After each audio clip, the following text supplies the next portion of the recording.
O episódio que você ouve agora é uma produção da L Assessoria Podcast.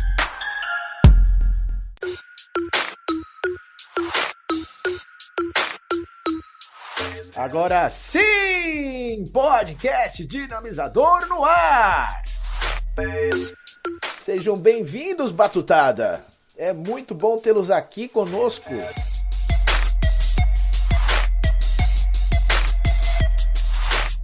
Estamos vivendo esse período de crise de saúde mundial. E, claro, o nosso papo aqui no Dinamizador é focado para o recreador, para o animador, até para o professor em geral, que trabalha com recreação, com lazer, com o mundo lúdico, né? E aqui eu fiquei pensando, quando isso tudo passar, e isso vai passar, como é que será que o mercado vai reagir à recreação? E como é que a gente pode antecipar essas mudanças?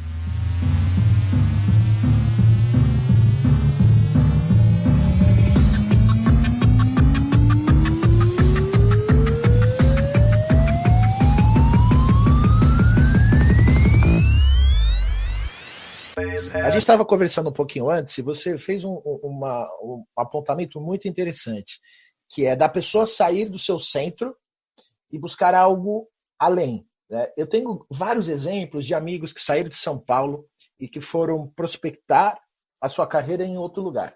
Tem o René do Vale, que é o grande entusiasta dos podcasts do mundo da recreação, que foi para a Bahia, saiu de São Paulo, foi para a Bahia. Eu tenho um grande amigo, que é o João.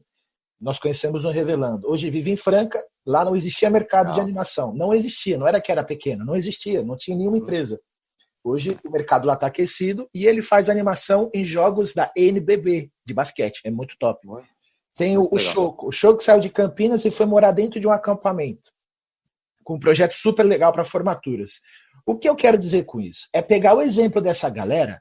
Né? Eu imigrei, ou seja, eu saí do país, né? Mas de repente, a pessoa que está me ouvindo assistiu essa semana aqui, que ocorreu a maratona recreativa, e que eu falei das experiências internacionais. Vamos sair, vamos para outro país. Mas, cara, não precisa sair do país.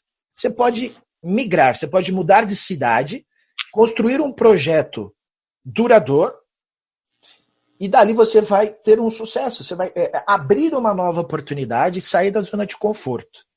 Né? Até porque a zona de conforto não vai existir, a gente vai estar desequilibrado, né? Estaremos sim. E a gente vai precisar de um reequilíbrio. Então, eu lembrei de você, sempre que eu vejo recreação hoteleira, eu lembro de você, eu lembro do Pão, eu lembro do Ninja, eu lembro do Todinho, da Lu, do Mazzaropi, do Artuzão, eu lembro dessa galera, porque para mim foi o melhor projeto de hotelaria e recreação que eu já vi. Foi, então, sem dúvida. Quero aproveitar essa oportunidade que a gente tem hoje de você levantar quais são os principais aspectos de um projeto recreativo de sucesso no hotel. Mas isso eu falo como elaboração de um projeto. Para, de repente, o recreador que está ouvindo a gente falar, putz, legal, vou fazer um projeto e vou implementar uma recreação 5 estrelas no hotel. Porque ali vai concentrar a nata da sociedade, do mundo. Os grandes resorts, eles não vão parar. Porque eles têm muitos investidores ali. Então, eles conseguem trazer gente de fora do país. Conseguem movimentar. Então, ali vai ter trabalho. Isso é certeza. Exato. Sim.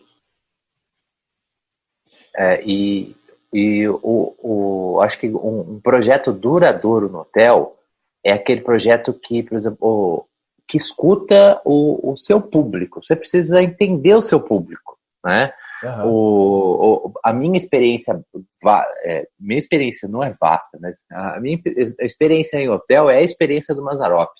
E nós estávamos sempre em contato com o hóspede. A gente queria entender o que ele queria, o que ele procurava, o que ele vinha fazer ali. Então, qual era a ideia da recreação?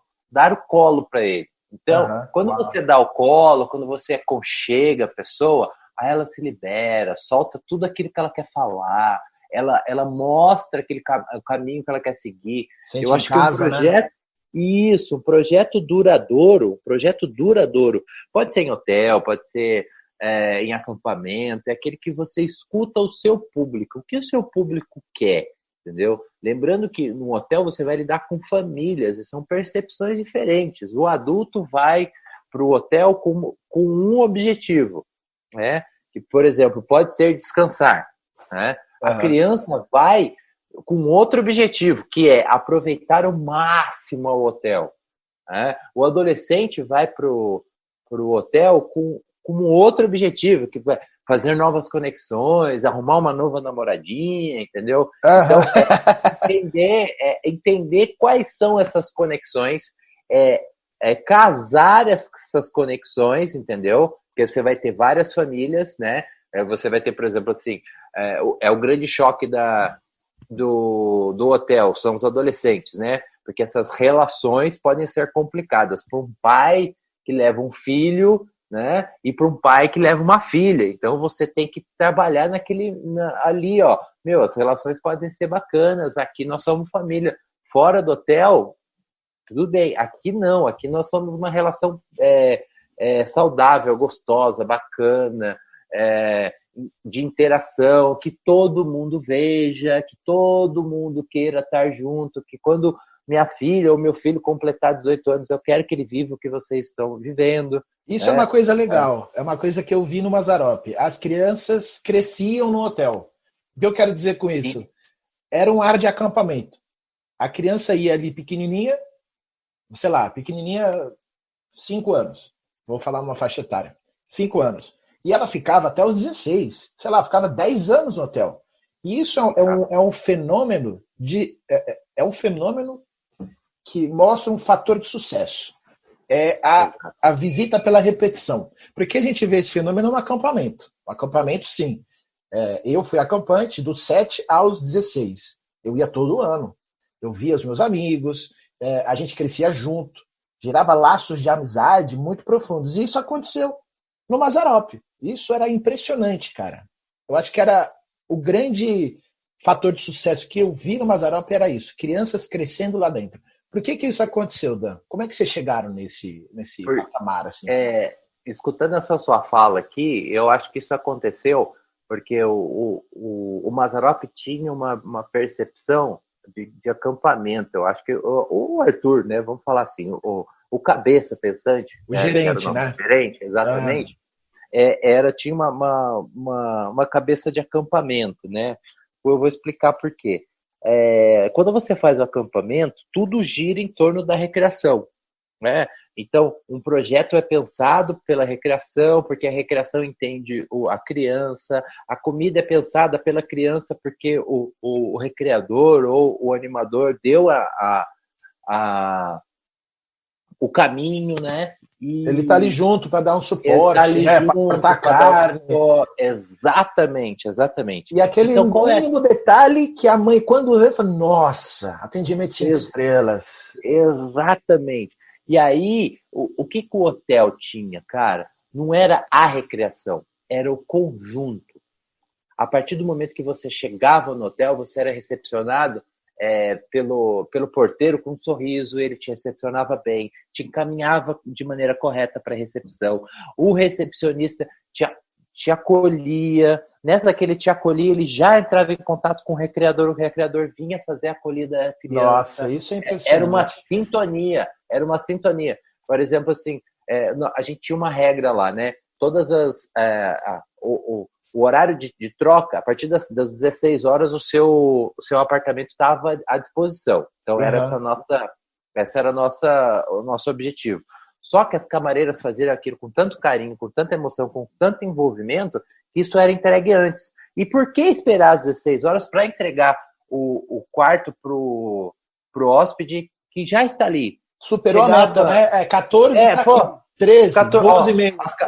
Exatamente. Por exemplo, 2 horas da tarde o quarto está liberado.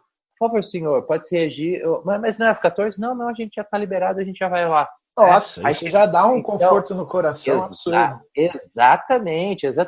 Ou, por exemplo, chegava mais cedo, o senhor pode ficar à vontade, inclusive o senhor pode usar as dependências do hotel, inclusive participar das atividades com a recreação. E aí já estava acontecendo lá. Já estava acontecendo, entendeu? E aí, por exemplo, as pegadas que a gente tinha de ter um recreador ali para recepcionar a qualquer momento. E aí eu vou chamar a atenção para a recreação, para você explicar a divisão das faixas etárias, porque a gente fala muito sobre a importância de entender a faixa etária, mas eu sempre ouço que é de 3 a 6 e 7 a 12. Eu acho que tem um gap muito grande ali. A distância entre o 7 e o 12 impede que o 12 interaja com o 7, porque são momentos diferentes. O 12 está muito mais já criando o ser consciente de julgamento, de crítica, de autocrítica, que ele está desenvolvendo ali a personalidade dele, mais crítica, eu quero dizer. E o 7, ele está ainda naquela fase física, né? Agora eu estou ganhando motricidade, velocidade, força, ele está ali ainda numa fase muito competitiva. E aí, o que acontece no Mazzaropi é exatamente o contrário.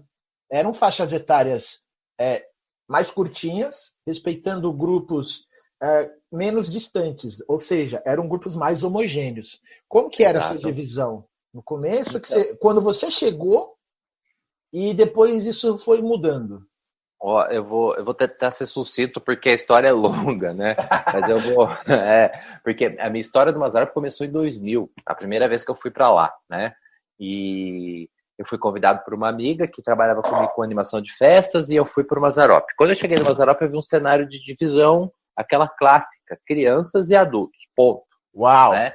Então, eu me recordo muito bem que a primeira vez que eu fiz um caça ao tesouro num hotel, a gente tinha várias faixas etárias interagindo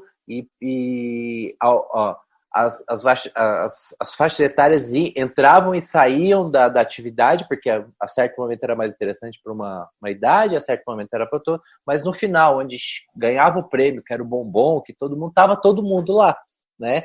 E aí... Esperando... E aí, a recompensa todo mundo queria, né? E aí, esse momento, o Mazzaropi, aliás, os recreadores, tá? Eu vou falar isso como os recreadores, sempre foram muito cirúrgicos nesse momento, de transformar esse momento de muitas pessoas num momento mágico de interação, de envolvimento. Então, a cena está muito viva. Nós todos, essa é a primeira vez que eu fiz o Caça-Tesouro, nós todos na quadra do hotel, com todas as crianças de todas as faixas etárias, os adultos em volta esperando as crianças, e aí ali rolar um grande jogo rápido de 10, 5 minutos, onde a interação era total, e aí todo mundo fala assim, nossa, a recreação é incrível. Né? Mas não é incrível o tempo inteiro, porque tinha essas oscilações. Aí eu fiz uma temporada lá fiz 7 meses lá, indo e voltando, finais de semana e tal, e aí eu fiquei um período de 2 anos fora, que eu tive a oportunidade de conhecer outros hotéis em Campos do Jordão, fui para Nazaré Paulista, conhecer alguns hotéis, fui trabalhar mesmo, né? Uhum. E aí, mas acaba trazendo novas ideias, né? Exatamente, mas a referência do Mazzaropi era muito forte. Eu lembro que eu estava num hotel lá em Nazaré Paulista, que a turma falava, Dan, você precisa ir para o Mazzaropi. Eu falei assim, mas eu já fui. Lá é incrível. Mal sabe ela. Eu já fui. Eu começava, porque assim, é uma coisa muito bacana, né? O hotel vira o hotel do recreador, né? Então, por exemplo, na época que eu era o coordenador lá, era o hotel do tio Dan, o hotel do tio Pão, o hotel do tio Todinho. Nossa, cara, eu nem lembro o nome do hotel, lembro o recreador. Não, lembro o nome do recreador, né? E aí, na minha época, lá em 2000, era o tio Jorge, né? Que para mim foi, digamos, o cara que deu o primeiro passo, né? Eu sou muito... O tio Jorge estava lá já. São duas pessoas muito fortes na recreação. Um dia nós vamos falar sobre ele, que é do Vale do Paraíba, chama-se Paulo Reis, foi ele que me introduziu na recreação, e a outra pessoa foi o Jorge, que me mostrou como era a vida hoteleira, né? E aí eu volto para um segundo momento, com o Jorge ainda de coordenador, né? Mas o Jorge um pouco mais cansado, que já estava assim na sua fase final. É aquela máxima que o recreador tem. É aquela máxima que o recreador tem prazo de validade. Para o Jorge estava chegando no final dele, você acha? Exatamente. E o Jorge era, nessa época, tratado digamos assim, o personagem do hotel. Ele era o coordenador, ele não era tão exigido, mas quem desenvolvia as coisas era a recreação, né? E eu cheguei no segundo momento lá, já com uma equipe muito boa, que já estava lá desenvolvida. Não sei não sei quando que chegou esse pessoal, né? Mas eles já estavam reorganizados dessa forma que você começou aí, tá? Que era a faixa etária do 5 ao 7, depois do 7 a 12, e depois os adolescentes e depois os adultos. Então, era essa divisão, certo? Então já deu uma quebradinha maior.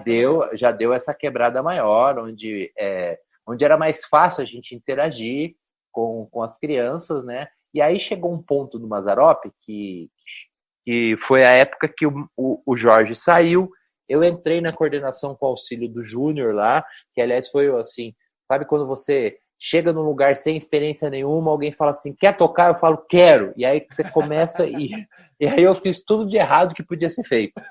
Né? A melhor experiência é assim, né? Exatamente, eu fiz tudo de errado que podia ser feito. Tudo. Eu confesso, fiz tudo de errado que podia ser feito, eu fiz naquela época, troquei os pés pelas mãos, era um moleque, era imaturo, eu tinha acabado de sair do curso de PNL, então a cabeça estava 150 mil por hora, e aí foi um ano que eu tinha que apagar.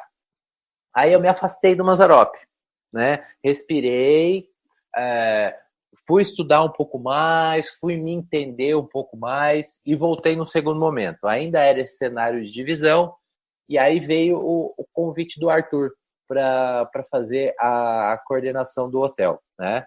Ele já estava lá desde a época do Jorge.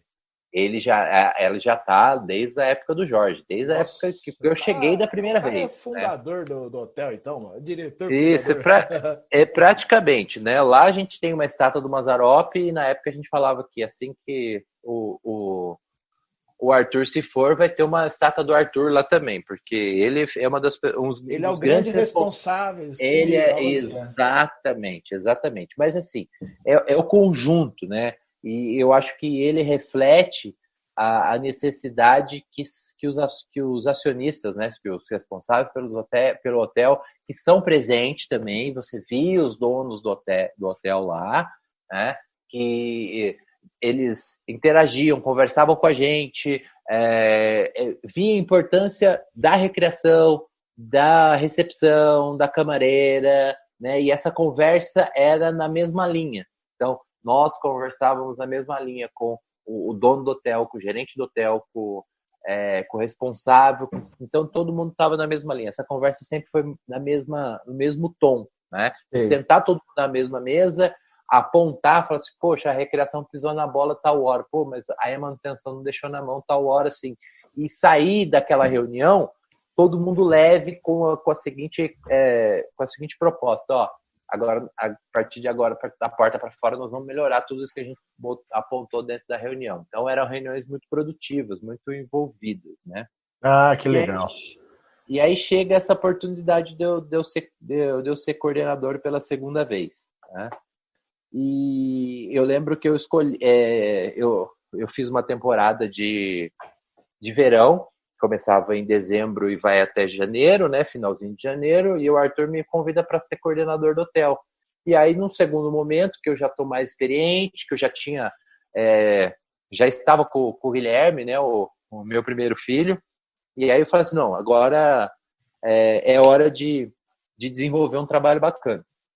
E eu precisava também, porque eu tinha um filho ali para criar, né, e o filho muda a nossa perspectiva de ação, de envolvimento, né, de tudo. Então, o filho nos ajuda demais. Aliás, eu ainda não passei por isso, mas eu imagino que é uma mudança radical na vida. Muda o mindset da pessoa. Exatamente. Você vive por um terceiro, por um ser que ainda depende totalmente de você. Então, você fala, cara, aqueles 10 reais que é para a breja do fim de semana, vai para a fralda agora. E eu preciso de mais que 10, porque a fralda são muitas fraldas, então são 20 reais que eu preciso destinar para a criança.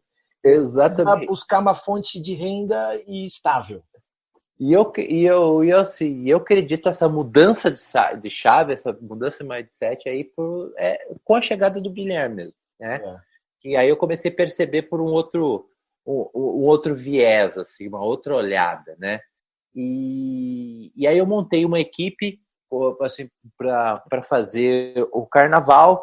E assim, sabe aquela equipe que você monta a dedo, que você escolhe as peças corretas para aquelas posições certas. Esse é o valor da panela, né? A panela ela tem esse valor, que é, vamos lá, são pessoas que eu confio, para começar um novo projeto. Assim, muito mais do que confiar, eram pessoas que naquele momento iam qualificar o meu trabalho, né? Então, eu deixei de lado o ego, que eu poderia ter colocado alguns amigos, que eu deixei de fora, né? Eu lembro que eu deixei de fora, e coloquei as pessoas que iam desenvolver, botar o meu cartão de visita ali, falei assim, eu vim para isso, né?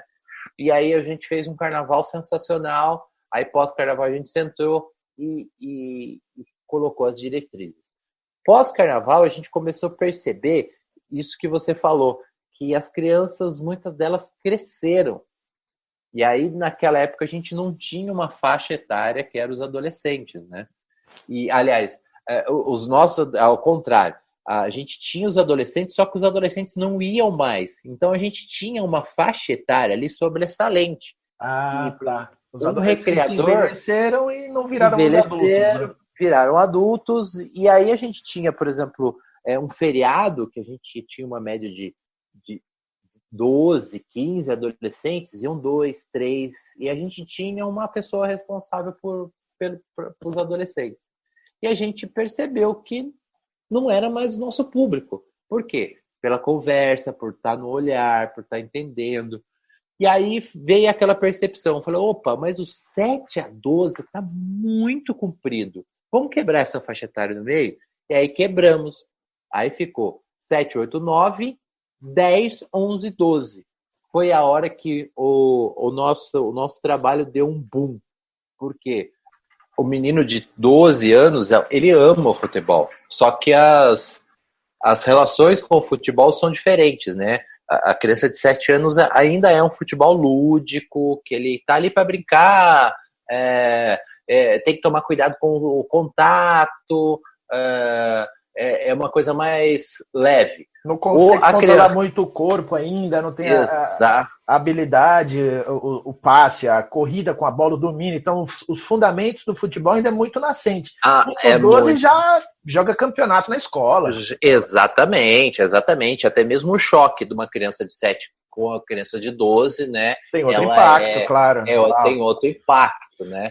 E aí a gente dividiu essa faixa etária. Aí foi a grande expertise, porque surgiram outras possibilidades, né? Porque a criança de 7, 8 anos ainda ela tem um mundo lúdico. Então tem momento que ela pode ser lúdico e tem momento que ela pode ser competitivo. Certo. Tem momento que ela pode ser interativa e tem momento que ela pode ser mais interativo, mais voltado ao que ela está fazendo, né? Então a gente o ganho foi muito, muito forte com essa divisão. E aí foi meados, se eu não me engano, foi 2003 isso, tá? E aí o que acontece no final do ano junto com essa mudança? O hotel ganha pela primeira vez como o segundo melhor hotel fazenda do Brasil, né? Uau, mas quem que deu esse prêmio? Foi, eu acho que foi a revista Guia Viagem, se eu não me engano. Guia Viagem. Isso. É uma revista de conceito, né? Exatamente. Inclusive, nesse ano, o hotel ganha também um prêmio, não lembro qual foi a revista que indicou, que ele ganha como o melhor hotel fazenda para criança do Brasil. Era daquele 4 rodas, não? Guia 4 rodas? Eu acho que era o Guia 4 rodas. Eu acho que era isso, olha. Então, quer dizer, ali já era o indicativo de chancela social. Olha, esse hotel é o melhor. Exatamente. E o impacto disso para os gestores deve ter sido algo absurdo, assim. Estamos no caminho certo. Sim. E aí foi aquela coisa da conversa, né? Então, conversando sempre com o hóspede, conversando sempre com todos os setores, entendendo a necessidade de todo mundo, né? Aí, por exemplo, a recreação entendia qual era o papel da recreação, a manutenção tinha o papel, né? E aí vê todo esse conjunto de trabalho, tá? Não foi só a recreação, é um conjunto de trabalho. Aí até bateu aqui na cabeça uma conversa que você teve no podcast anterior com o Scooby, né? Sim. E, por exemplo, assim, a gente fala muito da criatividade do recreador, tal, né? Mas o recreador ele tem que ser completo, ele tem que ter criatividade, ele tem que ter carisma e ele tem que ter repertório, né? E não adianta ter, por exemplo, um carisma muito grande, mas não tem repertório e não tem criatividade. Então, o equilíbrio é muito bacana. Então, o Mazzaropi tinha um equilíbrio muito bom em todos os setores, né? As peças eram encaixadas. Isso. Ô, Dan, você está falando aí será que o Arthur, o gerente do hotel, leu alguma coisa da Disney, aquela coisa lá do encantamento? Sim. Ele tinha esse padrão, é isso? Tinha. Ele tinha um padrão de estudo muito forte. Ele estudava, ele não falava pra gente assim abertamente, né? Mas, por exemplo, assim, indiretamente ele deixava, por exemplo, ele me deu o livro do Encantamento Disney para ler, né? Em um certo momento. Então ele já tinha lido, ele colocou em prática o Encantamento Disney. Exatamente. E assim, quem me despertou esse olhar para Disney foi ele, porque foi quando ele me deu o livro acho que é a Maneira Disney de Encantar, se eu não me engano qual é o livro. Que eu li, o Jeito Disney. Jeito Disney, exatamente. Foi ele que me deu o livro, né?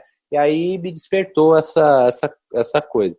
E aí o hotel foi crescendo, foi criando visibilidade, ele já tinha uma certa visibilidade. Eu fui para o hotel, porque a referência aqui no Vale do Paraíba, já todo mundo falava assim, você trabalha com recreação, mas você tem que trabalhar no Mazzaropi, porque lá já era a seleção da região, os melhores estavam lá, pagava bem, dava um volume legal, exatamente, boa condição de trabalho. E aí como é que ficou essa faixa etária 7 a 12? E aí, essa faixa etária 7 a 12 foi uma faixa etária muito gostosa, porque ela passou também, depois de um certo momento, por uma nova transformação. Uau. Né? Qual foi a nova transformação? As crianças cresceram de novo. Né? E aí tivemos novamente os adolescentes no hotel. E continuavam, quer dizer, cresceram e continuaram a ir para o hotel. Cresceram e continuavam a ir para o hotel. Tá? Só que esses adolescentes nessa época, volta a percepção. Os adolescentes nessa época, eles queriam estar no Mazzaropi pelo glamour de estar lá, né? Então ele acordava de manhã, ele não ia para o cavalo, mas a rotina era, ele sentava no cavalo, via os cavalos andar, aí ele ia para a piscina, sentava na piscina e ficava vendo as atividades. Esse era o lazer dele. Era contemplar estar ali, né? Era contemplar a história, e ele estava feliz da vida, né? Era ir nos jantares temáticos e rir das pessoas que estavam vestidas, né? De vez em quando, se ele achava interessante, ele interagia, né? Esse era o lazer dele, ponto. Se você mexesse no lazer dele, aí ele ficava incomodado. Só que chegava à noite, ele queria interagir. E aí ele queria brincar junto com as crianças. Aí foi a hora que a gente teve os desencontros, né? Põe essa turma para brincar ou põe, não põe, não põe. E aí foi uma sacada do Ninja, não foi minha, foi do Ninja, que falou assim, eu vou pôr eles para brincar, só que eles vão ser meus ajudantes. Então, eles eram personagens.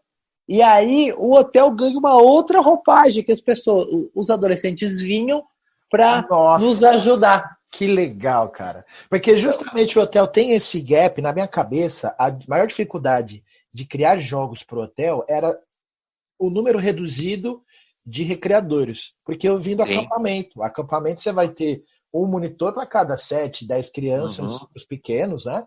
Exato. E, claro, para os adolescentes é um para cada 20.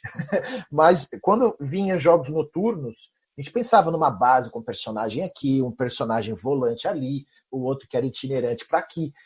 Então a nossa cabeça cria muito mais jogos. Agora, Exato. essa tirada do recreador usar o adolescente para ser um monitor, um recreador, é sensacional. Sim. Inclusive, o que aconteceu? Muitos hóspedes hoje são recreadores. Olha porque aí. pegaram esse gosto pela recreação lá, né? A gente já tinha um histórico bacana de muita gente que ia lá como hóspede e depois virou nosso recreador, né? Tá. Então, tinha alguns nomes que fizeram essa trajetória aí. Que legal, cara. Olha, é e, impressionante esse sucesso todo que vocês tiveram lá.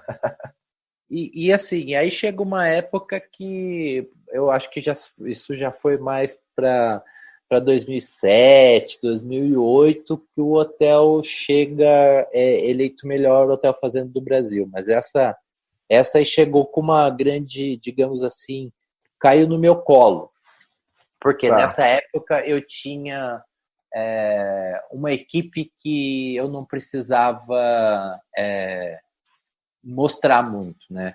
Eu tinha uma equipe que vinha com uma expertise muito bacana, com uma vontade muito bacana.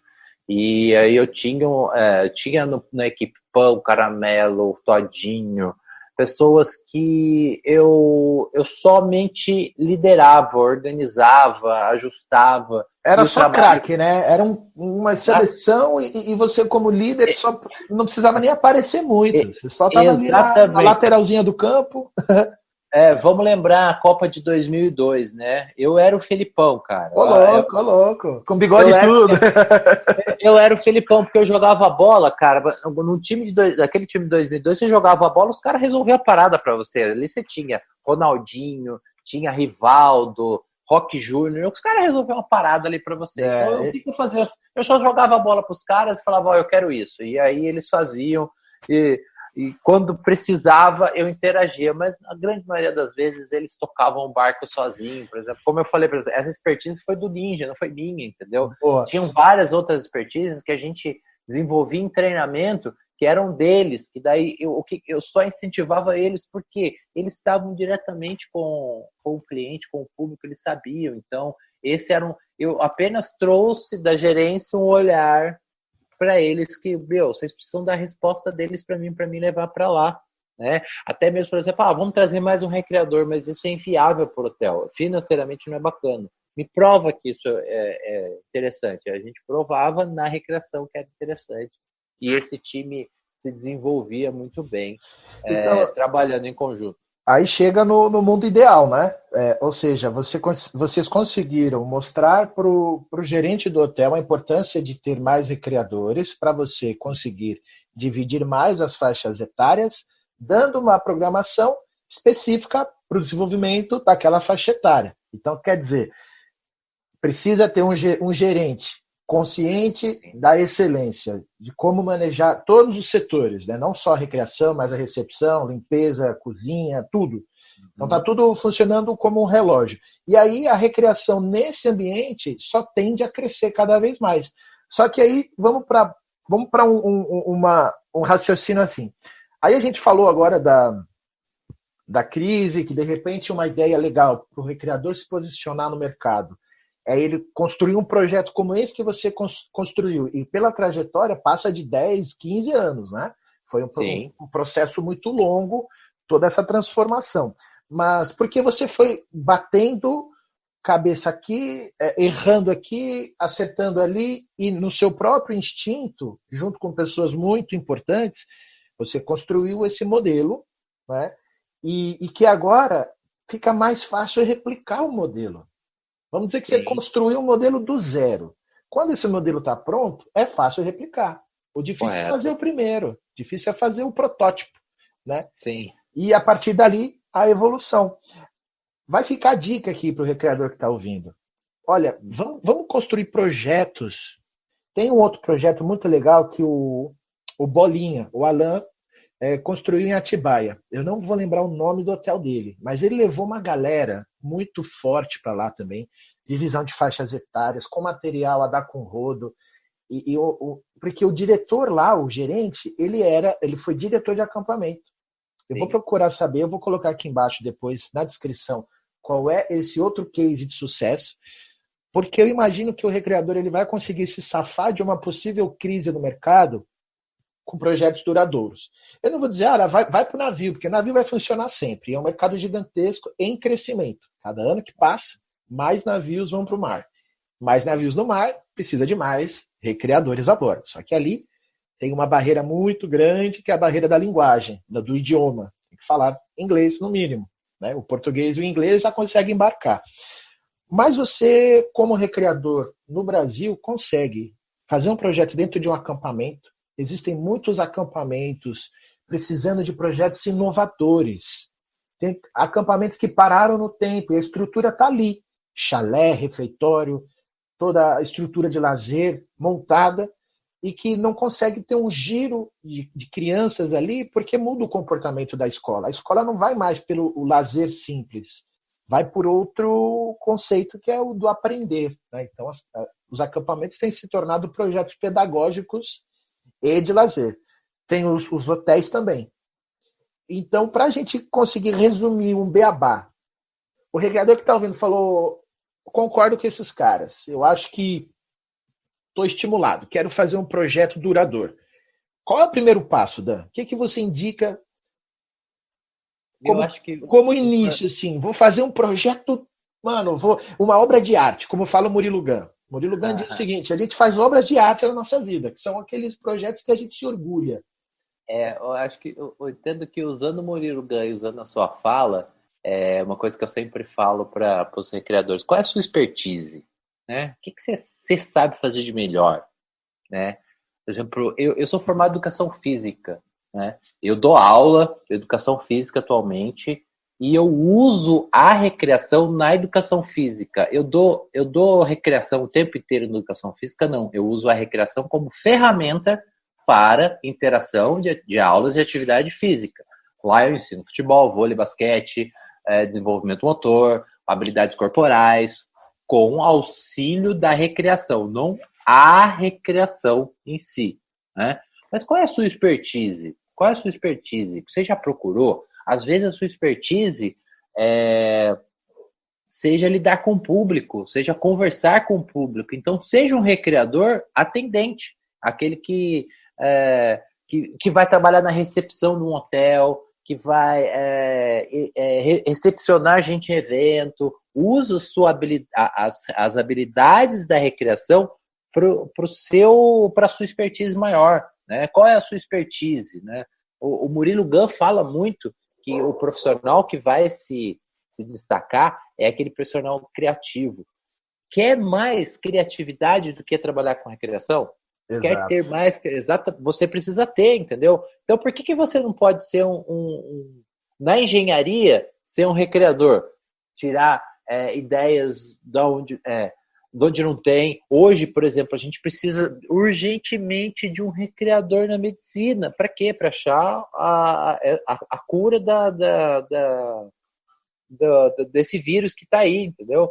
Um cara que pense fora da caixa, que pense diferente, que se mexa diferente. Então, eu acho que para um projeto duradouro, o cara tem que falar assim, qual é a minha expertise? O que realmente eu sei fazer mesmo? Entendeu? O que realmente eu gosto de fazer? E aí usar a recreação não como a sua arma principal, mas uma delas. Né? Porque não é só da recreação que você vai fazer. É com recreação, com conhecimento, é com envolvimento, é com expertise, é com tá antenado do que está acontecendo, nas mudanças do mundo, na tecnologia, como é que eu vou interagir com esse mundo, como é que o mundo vai interagir comigo, como é que eles estão me ouvindo. Eu acho que, primeira coisa, ache a sua expertise e aí desenvolva, sim, o seu projeto. Legal. E aqui, eu estou imaginando uma situação para criar um projeto dentro dos hotéis. Eu imagino que fazer isso sozinho seja impossível. Então, se eu hoje fosse um recreador querendo me reencontrar no mercado, futuro agora, todo conturbado, que a gente também, ninguém consegue dizer o que vai acontecer. sei lá, eu moro em São Paulo, vamos morar numa região que tem bastante hotel. Vou fazer uma pesquisa na internet, estâncias turísticas, resorts e tudo mais. Vou procurar entender se ali já existe um modelo de recreação interno. Ou pode ser terceirizado. Acho que isso independe, né? Aí ver qual é que é o melhor caminho. E eu vou ter que ter uma equipe multidisciplinar. Como você diz, saber a expertise. Então, eu acho que eu tenho, além da recreação, do lado lúdico, divertido, engraçado, eu acho que eu sei me comunicar bem, sei falar bem, sei escrever bem. Então, eu posso fazer uma apresentação para um diretor, um gerente de hotel, para a gente implementar uma recreação aos moldes do Mazzaropi, com o modelo Disney de atendimento ao cliente. Mas eu também tenho que ter uma pessoa ao lado que é bom de fazer templates. Porque eu, por exemplo, não sei mexer muito no computador e fazer uma apresentação bonita, enxuta, sabe, com imagens, aquela parte mais do design. Então eu vou precisar ter uma pessoa do design. E uma pessoa mais estratégica, que vai buscar os dados. Sabe aquela coisa de gráfico? Porque gerente gosta de ver gráfico. Né? Exato. Curva de crescimento. Se eu tenho 5 recreadores, tá tudo bem porque atendi minha planilha ali de orçamento. Só que qual é o impacto de ter 10 recreadores no hotel? Pô, na cabeça do gerente é gasto. Eu tô gastando mais, não precisa. Põe ali o tio para olhar, para puxar o cavalo, para fazer um alongamento de manhã, uma caminhada, tá tudo certo. Só que se ele percebe que o recreador ele se torna uma estrutura do hotel e que ele consegue, tendo essa condição de trabalho, atrair a repetição do hóspede, ele vai dizer, putz, se eu contratasse 10 recreadores, eu com certeza aumentaria a minha margem de hóspedes repetidores, que é aquela que todo mundo quer, é o cliente fiel. A maioria dos hotéis, eu imagino que o hóspede vai uma vez, 2 vezes e não volta mais, porque ele não tem uma conexão com o hotel. É o que? A comida que segura o hotel? Não, que todos os hotéis têm comidas ótimas, tem grandes chefs. Né? É o conforto da cama. Hoje tem king size para todo lado, tem travesseiro de pluma de ganso da Malásia, sabe?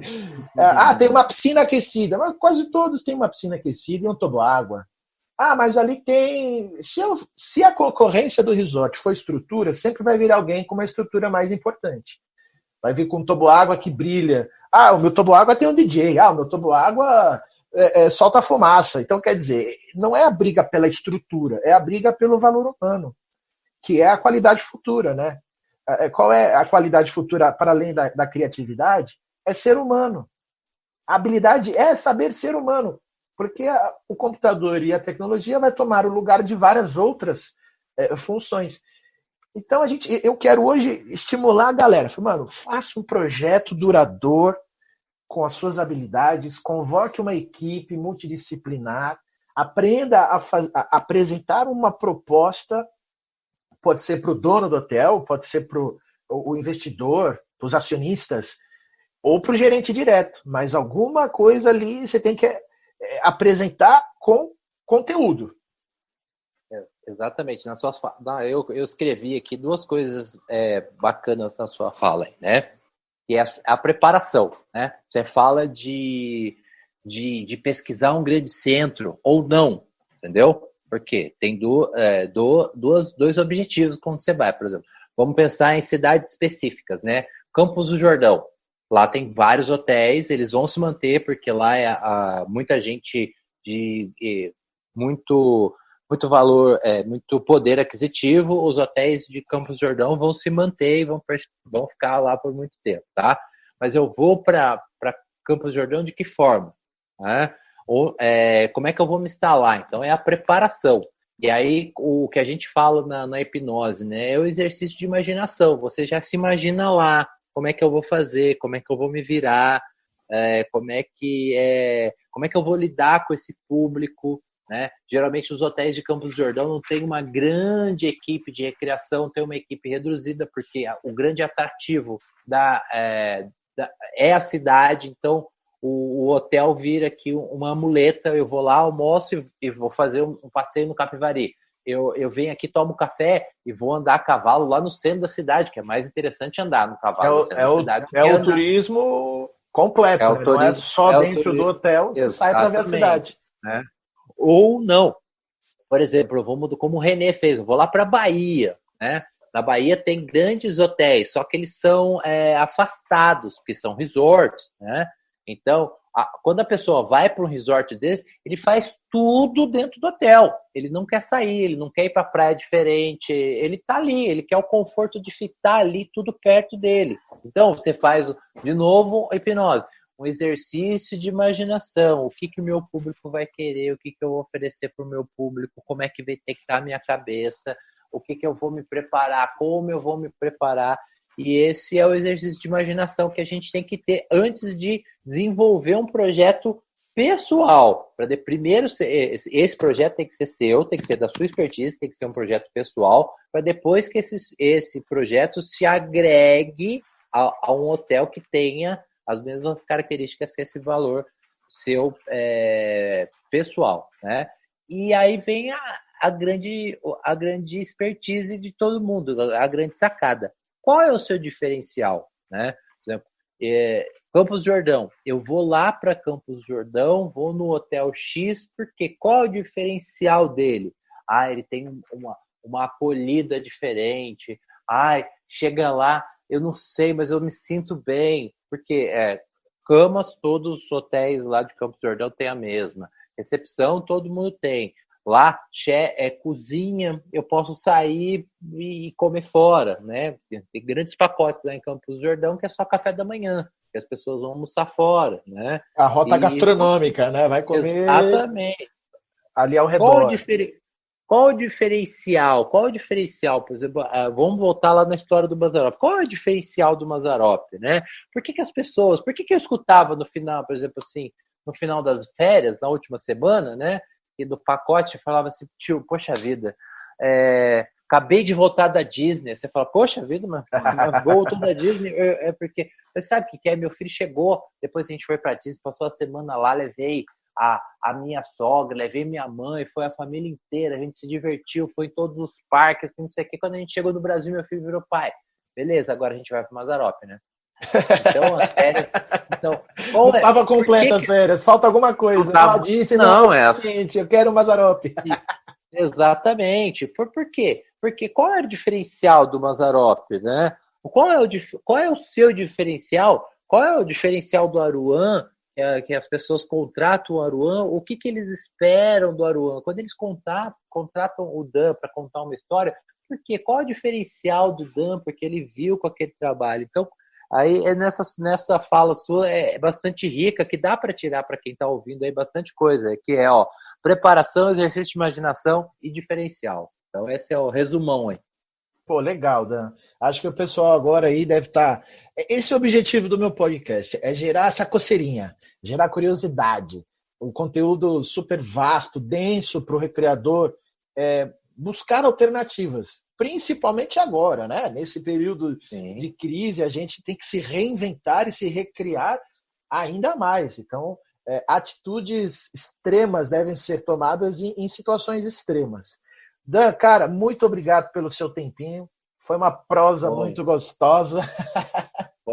Poxa vida, Aruan, eu me sinto assim, muito honrado. Você é um cara que me desperta muitas curiosidades, né? Hoje eu sou contador de história porque você me despertou essa vontade de contar a história, que você chegou um dia em mim e falou, cara, conta história, cara, você tem um diferencial para isso, né? Hoje, vou gravar o primeiro episódio do meu podcast, porque você... Aê! Podcast do Dan! Caramba, sério? Pô, que novidade legal. Como é que é o nome do seu podcast? Já tem? Já tem, chama Atrás da História. Atrás da História. Vida. Pô, então já fica aí, galera. Dica, vou te cortar, Dan. Olha, dica. Pode cortar. Atrás da História é o novo podcast da Recriação que vai rolar aí. Tio Dan, Atrás da História. Logo, logo, logo vai estar aí no ar.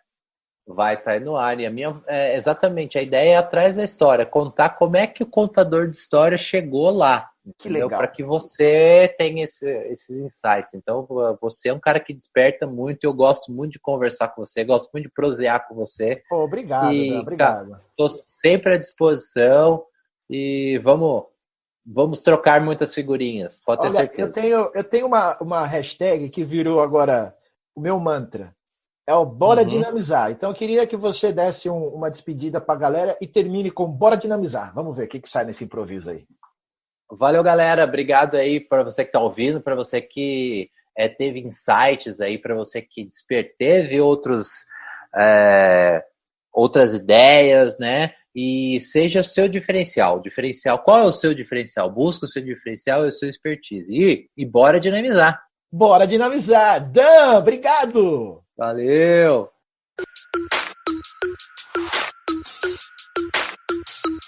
Ficamos por aqui. Eu espero que vocês tenham gostado. Até a próxima. Bora dinamizar. Fui!